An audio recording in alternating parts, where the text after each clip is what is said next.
None of us wake up and say, today is the day I destroy my life. What we do is we make these teeny tiny decisions all day long.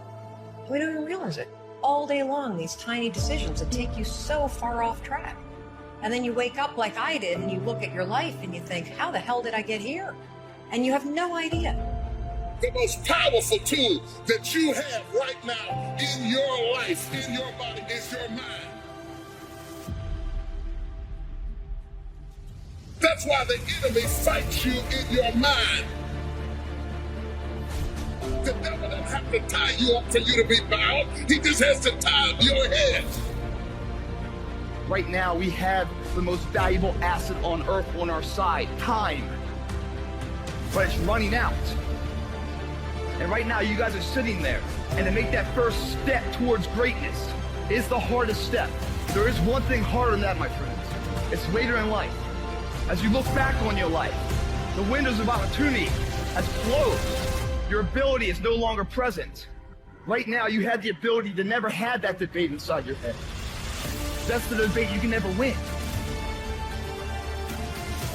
I don't know what dream you have, but I can guarantee you there's somebody in the hospital right now praying, begging God to have the opportunity that you have right now. Don't blow it. It is time to go from mediocre to meteoric.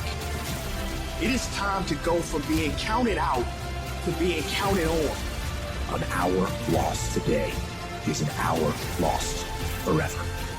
Whatever drives you, that's what's shaping your life, and the challenge is that most of us never consciously decide what we're going to have drive our life. See, we're not stimulus response animals, but we can be stimulus response animals. We surround ourselves around people that make us feel great. They tell us what we want to hear. The second we put ourselves amongst the uncommon people, we don't like that feeling. I don't know, I lost my edge. What's going on? Because once you hit the top of the mountain, guess what happens? I'm good. I'm good, so you wonder why you're falling down now. Because once you reach the top of the mountain, you got to go to another one. That's mediocrity. There's a lot of people in mediocrity who have a nice resume, but they're one-timers, man. Takes guts. You got to dig down deep to cut it out. Keep on going again and again and again until you make it happen, because you know that it's possible. Now, what do you do during the hard times, Les? You must have faith. It's possible to finish something before you start. In fact, it would be a bit foolish to start until you had it finished. So human beings have this remarkable ability to finish something and then start it. So it's possible to see the end, then begin.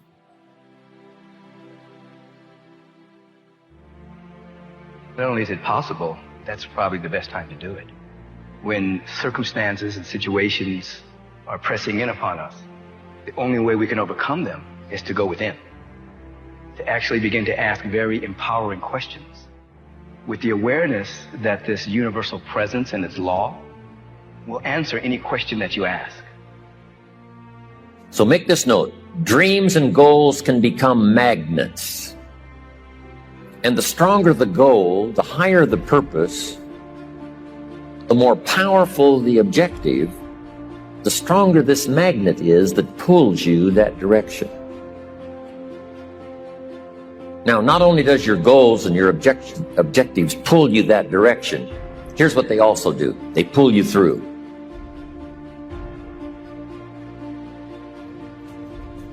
We must not be negative.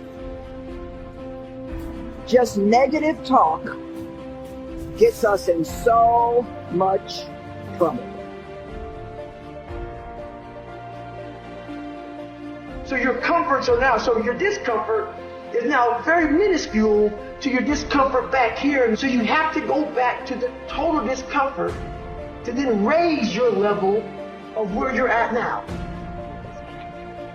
It's just looking in the mirror and telling yourself the story that you want. And a lot of people tell the story that everybody else wants them to tell, right? So the marketing message is that the story is being told from out here and then you're bringing it to you.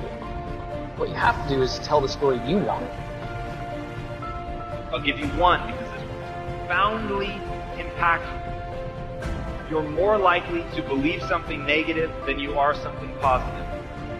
Now think about how that can echo through your life. Each of us has to realize that all of the beliefs that we have in our life are choices.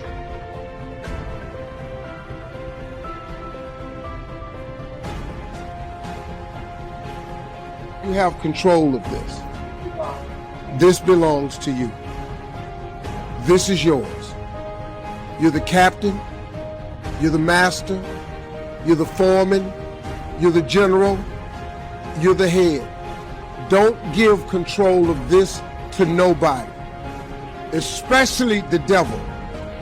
Do not let Satan come in here and function, because he has one mission: to keep you off course, to make you not think it's possible, to make you think that God don't hear you, to make sure that you don't become what God intended for you to become. That's the mission of the devil. Now, if you don't believe in the devil, this conversation ain't for you. If you don't believe in God, this conversation ain't for you. I'm not talking to you. I'm talking to people who are spiritually based.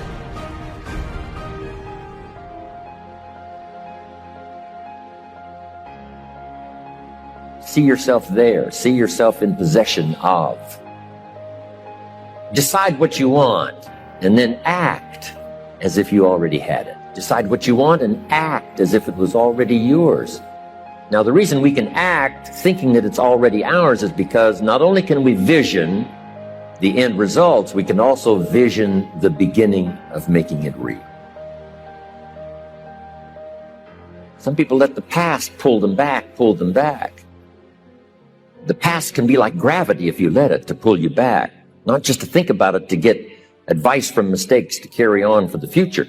But some people live in the past. They live in the darkness of the past. They live in the mistakes of the past. They live in the discouragement of the past. They didn't make it, and that affects them for the rest of their life, living in the past. So we don't want the future, the past, to pull us back, to live in the past. All of us have experienced some tragedy, and if we haven't, we will.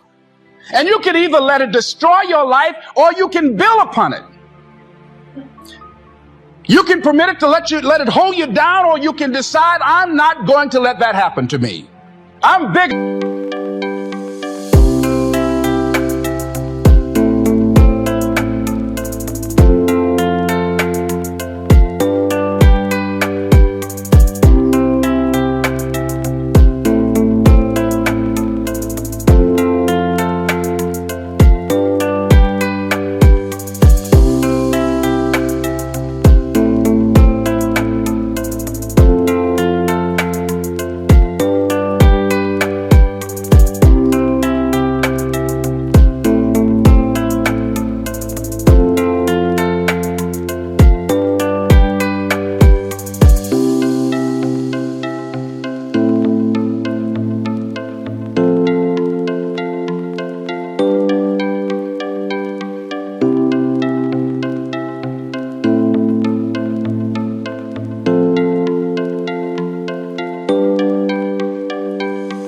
Than this.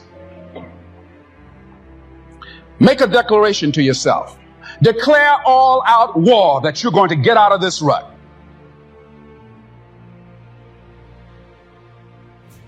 I am sick and tired of people coming to me saying that they had a setback. It is a part. I love the sun, but things don't grow because of the sun. You have to have some rain. And you've got to stop looking at rain in your life as something bad. Gratitude erases negativity. I'm going to show you how this works. If you wake up in the morning, you start having negative thoughts. Man, this ain't my day. I woke up on the wrong side of the bed. I'm tripping. I just don't feel myself. Every time you feel, in the middle of the day, if you feel yourself doing that, stop. Just stop for a second. And start going over in your mind everything you have to be grateful for. Not everything you want, everything you already have. Because what you have is substantial. You just haven't gone over the list and taken inventory in a long time. But the fact that you can walk, That's a blessing. The fact that you have an opportunity to get it right is another blessing. The fact that you're beautiful, that's another blessing. The fact that you have any measure of health, that's another blessing. And I'm just talking to you, I don't even know you. I could give you 50 things you ought to be grateful for right now. I don't even know you. Start coating your mind with gratitude. It'll change everything for you. Faith is the ability to see things that don't yet exist. And that's how things exist. How did this hotel get here? Someone saw it while the property was vacant. You say, well, is it possible to see this hotel when it isn't here? And the answer is yes, of course. If somebody cannot see it when it is not here, then it will never be here. So it's possible to see things that don't yet exist.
I don't care how good you are. I don't care how talented you are.